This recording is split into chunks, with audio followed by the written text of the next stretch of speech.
Gandang umaga mga ka-TLE Ducado and welcome to our Itulay online tutorial.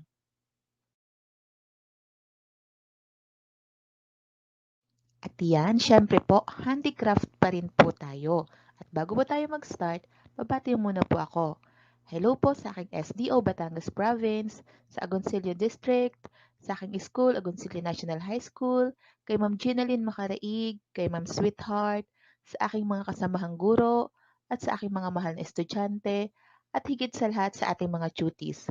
Ako po muli ang inyong gurong Batanggenya, Tutor Josa, at kasama ko po si Tutor Ruth from Kidapawan City.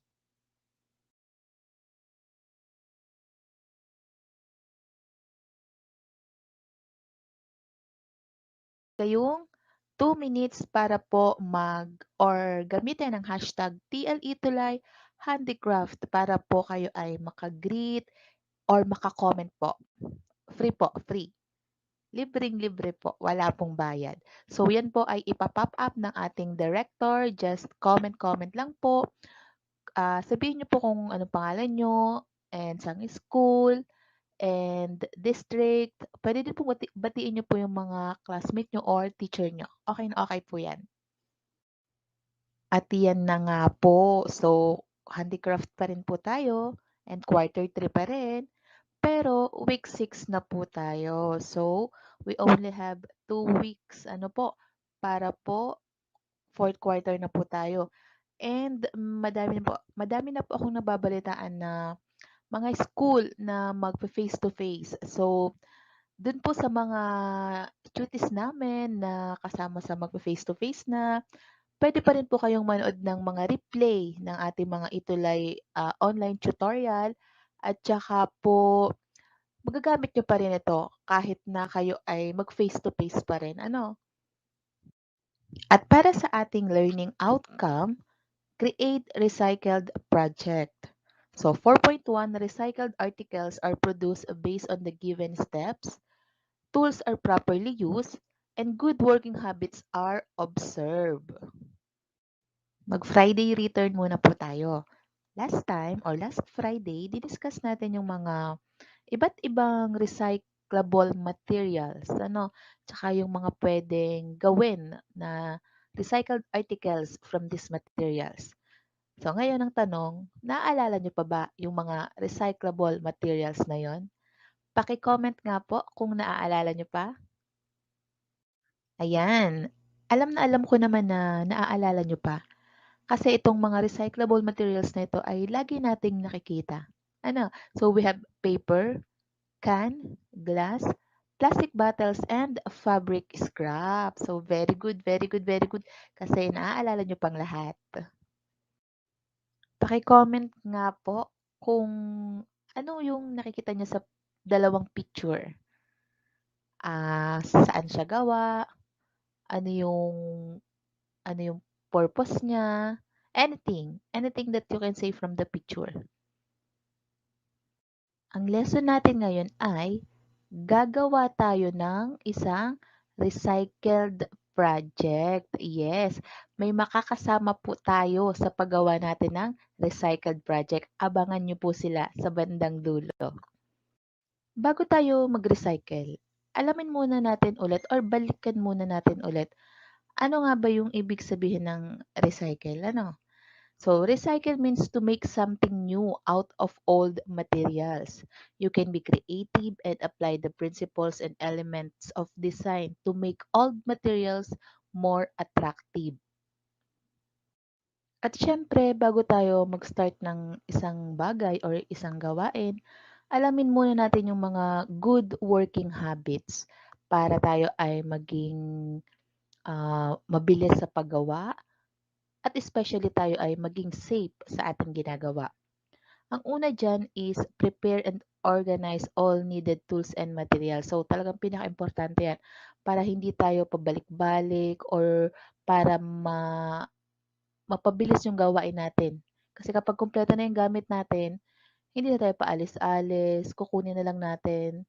Nandiyan na kasi mabilis na tayong kumilos. Hindi na tumatagal. Hindi na tayo magte-take ng maraming oras para lang kuhanin yung mga materials kung nasaan man sila kung ito ay nakahanda na, ano. So, number 2 is to avoid accident. Yes, pinakaimportante 'yan, ano.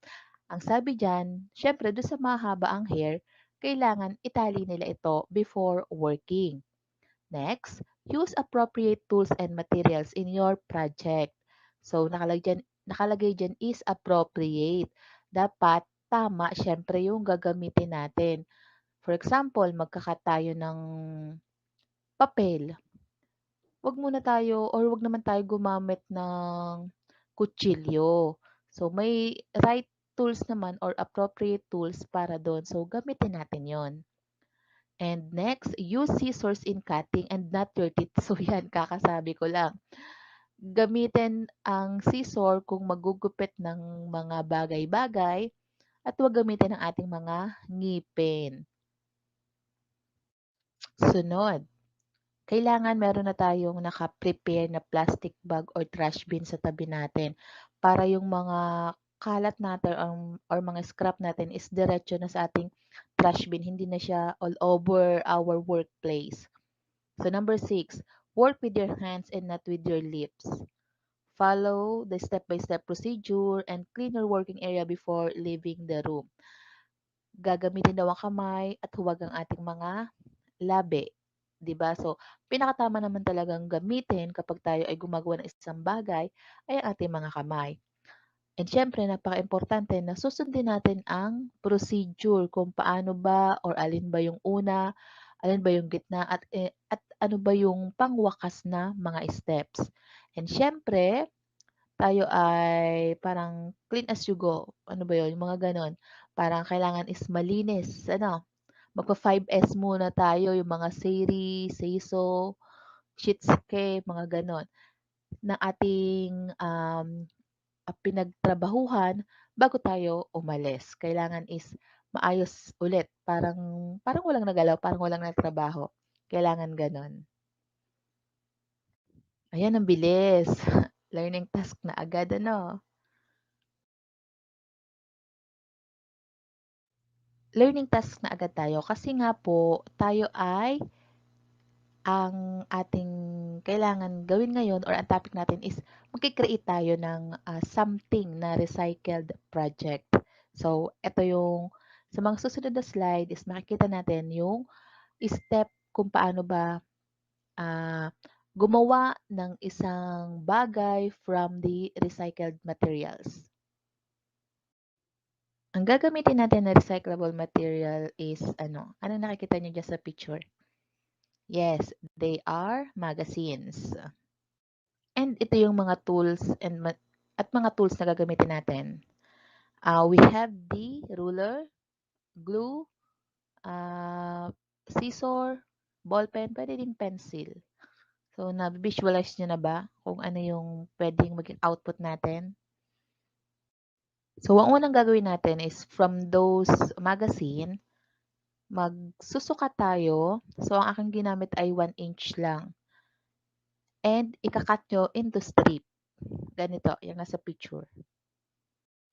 Ang sunod ay kasi medyo maiksi yung magazine ko, so ang ginawa ko ay pinagdugtong ko sila or pinagkapit ko sila para medyo humaba. Ang sunod nating ginawa ay kumuha tayo ng 8 strips. So, inilatag natin siya sa isang flat surface and then yung 4 is pa-vertical, yung 4 is pa-horizontal. And then, yung unang strip ay parang para lang tayong nananahi. Mula baba, taas. Yung next strip naman is sa taas ka mag-uumpisa, and then baba, and then taas ulit, and then baba. So, salitan. Yung first and third strip pareho kung saan mo i-insert at kung saan siya mag-out or lalabas. Yung mga even number 2, 4, same din ng kung saan natin siya in-insert and kung saan siya inilabas. At pagkatapos po na parang up and down, push and pull natin yung ating mga strip, sila po ay pagdidikit-dikitin natin. Yan, kagaya po ng nasa larawan. At syempre, igugulo natin yung mga gilid-gilid para hindi siya mag-move. Kasi kapag walang glue, 'pag inilagay mo yung isa, gagalaw yung isa. Kailangan natin siyang pagdikit-dikitin. And yung another strip, yung mga excess na strip, siya yung gagamitin natin para sa gilid. Kasi yung nauna ay base pa lang. So, itong sumunod na to, itong mga ibang strip, ay sa foundation naman siya. Bale, sa gilid natin siya ilalagay. Ifo-fold natin siya kung ano yung size ng ginawa nyong strip. So, ang akin kanina ay 1 inches. So, gumamit tayo ng 4 na strip. So, 4 inches yon. So, itong ifo-fold nyo na strip na to is kailangan 4 inches ang haba. So, lahat yan ay 4 inches. Ifo-fold-fold nyo lang siya. And then, gagawin nyo siyang box. Ang kanyang laki or sukat ng box ay kasing laki nung 4 na strip na ginawa natin kanina. Yan, pinagdikit-dikit ko lang. Hindi pa nga siya square kasi yung aking papel ay medyo malambot tapos nabasa pa siya ng glue kaya mas lalo siyang naging ganyan na itsura. Ayan, ginamit na natin yung unang strip na pa-box. Ganon din lang ang gagawin natin. Salitan lang din. Ano, labas, and then pasok, and then labas dun sa kabila, and then ipapasok naman natin sa kabilang strip. So, ganun ang gagawin natin doon sa 4 na strip na natira. Tingnan nyo lang yung picture. Ganyan-ganyan lang. Hanggang maging 4 na, kumbaga sa layer ng cake ay 4 na layers na siya. Ito. Ito yung sinasabi natin na 4 na layers na. 4 na layer na yan. Kung mabibilang nyo. So, wala pa siyang handle. Nabi-visualize nyo na ba kung ano ba ang ating ginagawang ito? Sa tunay ay hindi ako ganun ka-creative. Kaya yung aking output ay sa tingin ko ay hindi gano'n kaganda ano. Pero, puwede na ano, ganyan na magiging itsura. So, alam niyo na kung anong kinalabasan ng ating mga ng ating recyclable material na magazine. Ayan ang ating paper basket. Puwede natin siyang lagyan ng kung ano-ano. So, nilagay ko diyan ang charger ko at yung salamin. At may lagayan na din yung mga tools and materials na ginamit natin para sa pagbuo sa kanya. Diyan ang ating glue, ang ating gunting at ang ating ruler. Sila naman. Yan, kanina kasi ako yung nagpakita kung paano ginawa yung ating paper basket. Nakita niyo ba? Mukha naman ba siyang paper basket ano? Kasi nalagyan naman natin siya ng mga gamit natin. Ano, pagpasensyahan niyo na ang mom, hindi kasi gano'n ka ano bang tawag do'n? Hindi ako gano'n napakamalikhain. Pasensya na sa gawa ko. And eto naman, abangan niyo yung susunod natin na ipapakitang larawan at video. Mabibigla kayo sa kanilang output. Ito ay ang larawang ibinahagi sa akin ni Carlo Miguel Malonzo. Ito ay paper bag na gawa sa recycle na mga papel. Ano nga, pwede naman nga 'to. Pwede din yung ginawa ko. So, napakadami kasing puwedeng gawin sa isang papel ano, kagaya ni Carlo, ayan 'no, yung kanyang presentation. Meron pa siyang mga tawag po diyan, LED light. Ang ganda. So, maraming maraming salamat Carlo Miguel sa iyong ibinahagi na larawan. Sana ay madami ka pang mag-create and madami ka pang ma-inspire. Good day, dearly educado. Today, we are going to make something more exciting. These are the materials we needed. Some colorful popsicle sticks, straws, a glue gun and glue stick, an empty water bottle, a marker, a scissor, and some cute decorations.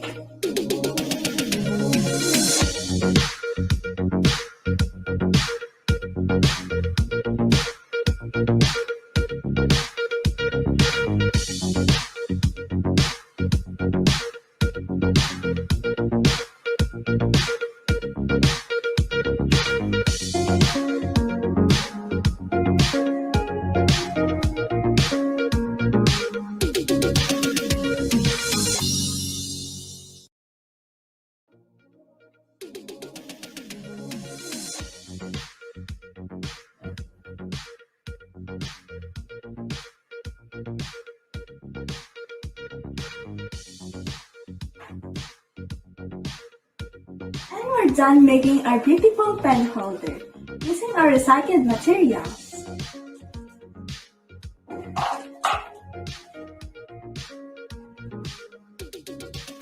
Thank you for watching and stay safe everyone! Ang inyo pong napanood na video ay ibinahagi naman sa atin ng ating isa sa napaka-sipag, as in tutok na tuties. So, sa lahat ng subject siya ay napaka-active. And tinanong ko nga siya, magfe-face to face na ba kayo sa Manta? Sabi niya, "Ma'am, hindi po ako kasali kasi mami-miss natin yung panahon." Medyo meron pong mga hindi pa nakasuporta at manonood pa rin sa atin. Medyo meron pong mga hindi bagay na hindi maliwanag.